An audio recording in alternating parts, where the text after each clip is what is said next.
pinagdaanan, no? So, yun. May lang nga natin narinig. Pero, ang galing, no? Buti na lang, walang nangyari palang masama doon sa kapatid niya, no? Ganun lang. Tapos siya rin, ganun din. May experience din na nabangga, no? Wala, yung sa akin, yung naano ko lang niya din talaga, kailangan, parang ganun sa, kapag hindi tayo gumawa ng mga, hindi natin binago, yung kung ano yung mga bagay na ginagawa natin ngayon, ganun pa rin tayo. Hindi, walang mangyayari. Ganun pa rin. Hindi mababago yung ano natin. Parehas lang. Walang magiging resultang maganda. Okay lang po. Oo nga, first time. Yan, first time nga na yon yung kwento nga ni Coach. Pero yun nga, na parang karaniwan o karamihan sa atin talagang nagsimula din talaga sa wala. Yung pagka naririnig ko yung sa video niya, yung naiiyak siya, naiiyak pa rin ako hanggang ngayon. Taon na naririnig ko yun pero talagang yung feeling talaga kasi nandun. So, at saka yun nga na pag nagsimula talaga tayo, talaga naman yung kitaan talaga, hindi ganun. At dumadating talaga sa time na talagang nagkakaproblema tayo na yung kala niya nga, di ba, yun na yun kumita na siya, nagkakotse na. Tapos biglang dumating yung time na talagang susubukin ka din talaga kung gaano ka katatag. So parang ngayon iniisip ko, parang may pagsubok talaga akong pinagdadaanan, hindi lang sa family, sa business, pero ayun nga, sabi nga ni Coach, di ba, nag-decide siya ulit, bumalik siya ulit.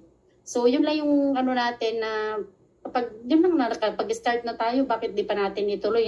Sabi nga, sige, magtuloy-tuloy ka lang, naka2 taon ka, tapos magkikit ka, sayang naman yung 2 taon, tuloy mo na. 2 taon na yung sinayang mo di ba? So yun lang naman na, ayun, na pag naumpisan mo na, tuloy na lang natin kasi sayang na yung mga eye bags natin di ba? At saka syempre, napakalinaw talaga yung pupuntahan natin kasi sila mentor na, di ba? Yun nga yung laging sinasabi. Yun lang titignan natin sila nagka-resulta. Posibleng hindi tayo magkakaresulta pag ginagawa natin ng tama yung negosyo na ginagawa natin, imposible kasi hindi rin natin yung lahat ng mga inaano natin. So, imposible. Diba? So, ayun naman, ayun nga na hindi lang nasa tao, hindi lang nasa Diyos yung dasal tayo, hindi naman din natin ginagawa. So, kailangan take action pa rin. Sabi nga, pag nag-decide ka, di ba, take action. Yun naman yung ni Coach kanina. Yan, thank you. Thank you, Ate M. Yan, Tita Ay, siguro, kinig ka muna sa mga takeaway ng grupo since hindi mo na pakinggan yung buong sisil ni Coach Jack. Pero yun nga, promise, panoorin mo siya sa replay. Talagang may inspire ka. Nanay Elizabeth, may takeaway po.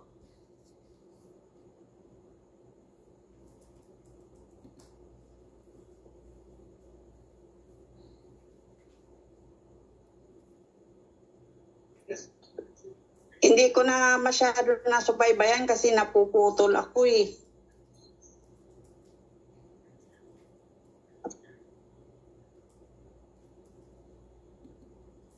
Ayan. Okay po. Sige po, dahil hindi nyo nasubaybayan, pero uulitin ko po, panoorin nyo po kasi ako mismo, nakikita nyo naman, face to face, palagi ko nakakasama si Coach Jack, kami nila partner Wendy, nila partner Ate Lisa. Hindi ko alam kung meron dun sa kinuwento kanina ni partner Pibs ni Coach Jack, kung alam na lahat ni partner Pibs yon. Yung mga taga-Cavite, palaging kasama si Coach Jack. Pero, ngayon lang namin nalaman yon. Kaya sa mga hindi nakakompleto nung season kanina ni Coach Jack, panoorin niyo po agad pag na-upload na sa Facebook Live. Nakaka-inspire. Baka marami din kayong makuhang techniques kung paano niya naabot yung pagiging property achiever. Siyempre, hindi ko na mapapalampasin to hanggat hindi. Lahat na po tayo, konti lang naman tayo sa ngayon. Diba? Lahat na po tayo mag-take away. So, partner Pibs, okay lang po. Take away mo po.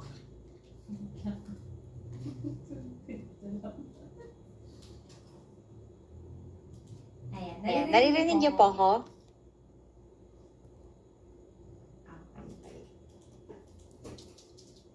So, ayun. Nagulat lang din ako kanina may pag-iyak dito. Akala ko kung anong nangyayari eh. Ayun. Pero, ayun naman, actually, kanina niya lang ginawa yung PowerPoint na yun. So, yung kapag nagtatak kasi yan si Coach Jack, hindi scripted.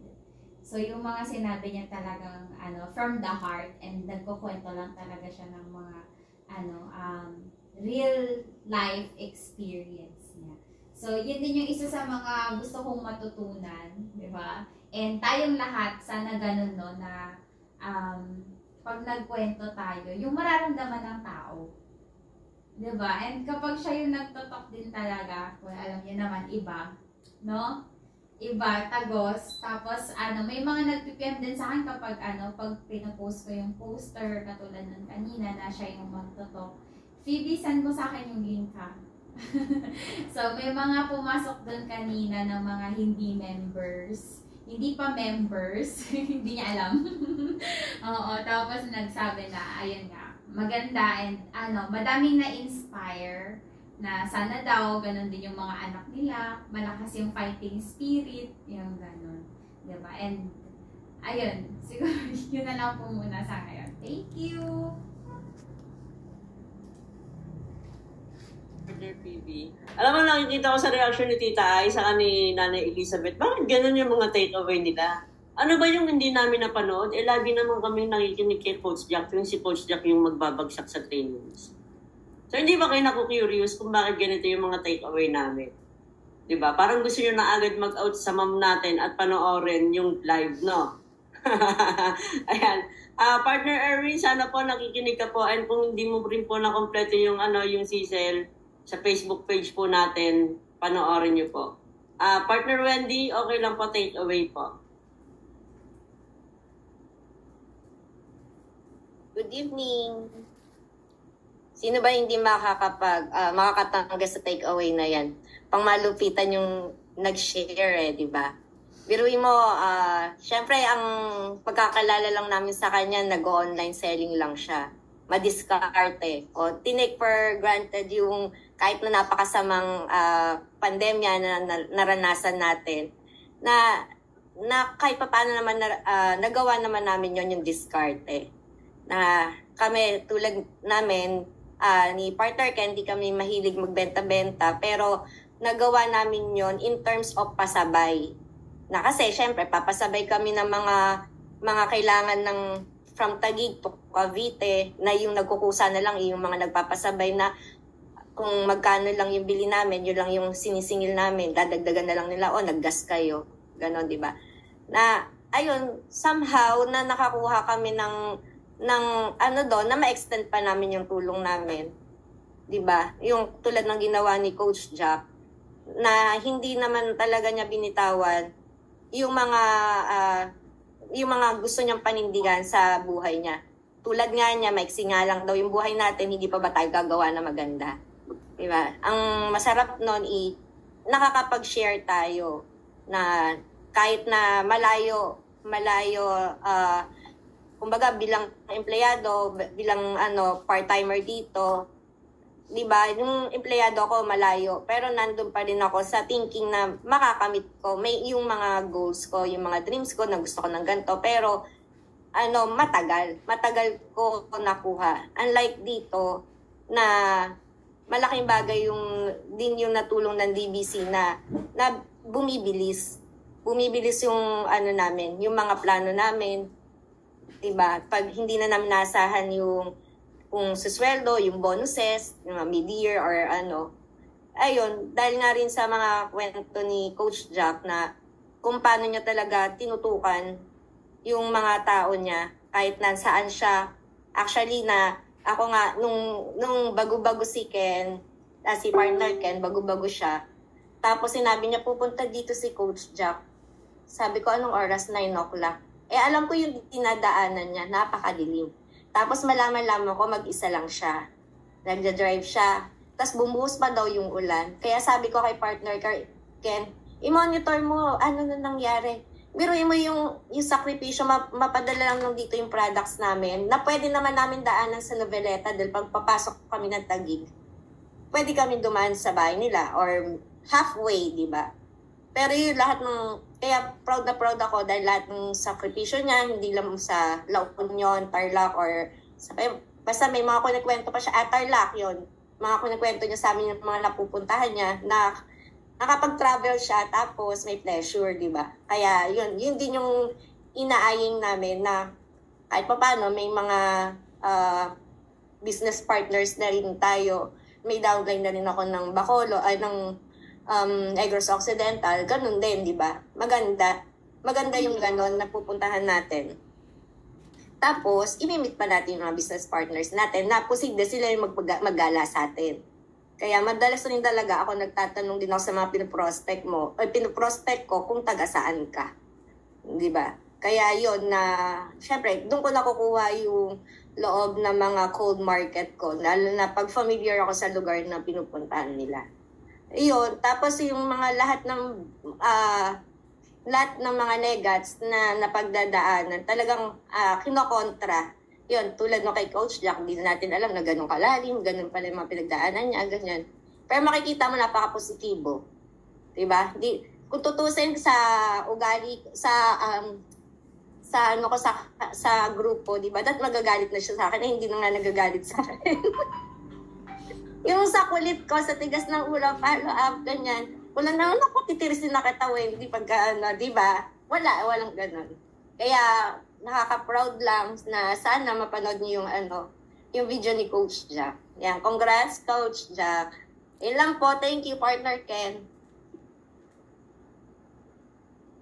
Yan. Maraming salamat partner Wendy.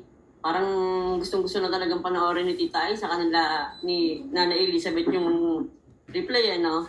Ano na lang, yun nga, maraming salamat sa mga takeaway niyo. Talagang ramdam na ramdam natin na iba yung Cecil na pinakinggan natin kanina. Pero sa talk kanina ni Coach Jack, meron lang din akong tanong na, or sasabihin sa inyo na, kumbaga, lahat tayo dumarating sa ano. Ito yung naano ko rin kay Coach Jack kanina.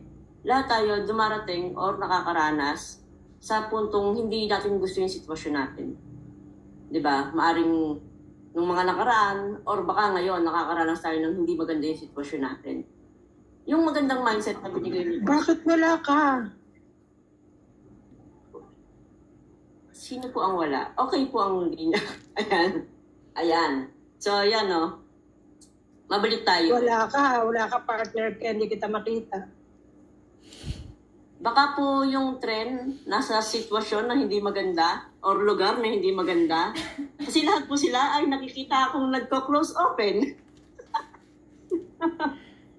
Ayan. Ang importante po yung boses. No, so, ayan. Diba, maaaring nasa sitwasyon tayo na hindi maganda yung nararanasan natin yun or nakaranas tayo ng hindi magandang sitwasyon. Pero doon sa buong talk ni Coach Jack, bigyan lang natin ng, sana makuha natin yung magandang mindset na lahat ng nangyayari sa atin, pangit man or hindi tayo komportable, isipin natin na wag lang tayong susuko. May magandang mangyayari sa atin or may magandang kapalit yun. Bakit ko nasabi yun? Yun nga, yung sinabi ni Coach Jack na hindi naman maganda yung sitwasyon niya dati. Halimbawa sa trabaho, ano ba naman yung maganda doon sa 6,000 isang buwan? Diba? Pero, kung hindi mababa ang sahod niya dati, hindi niya maiisipan maghanap ng additional income. Wala siya dito ngayon sa DPC. Wala siyang property ngayon. Wala siyang sasakyan ngayon. At kung ano man yung mga nangyayari sa kanya. So, ang magiging last word ko lang po no, sa takeaway ko, kung ano man yung nararanasan natin ngayon, ipagpasalamat po natin yan. Dahil sigurado ako, si Lord may ibibigay sa atin ng maganda. Tinitingnan lang niya kung kaya natin tanggapin lahat nung mga pagsubok na ibinibigay niya sa atin. So, yun lang. Coach Jack, congrats ulit sa grabe. Ang sarap mong... Pero bago ako matapos, may isi-share screen lang How to be you po? Coach, isi-share ko lang, no? May isi-share lang ako.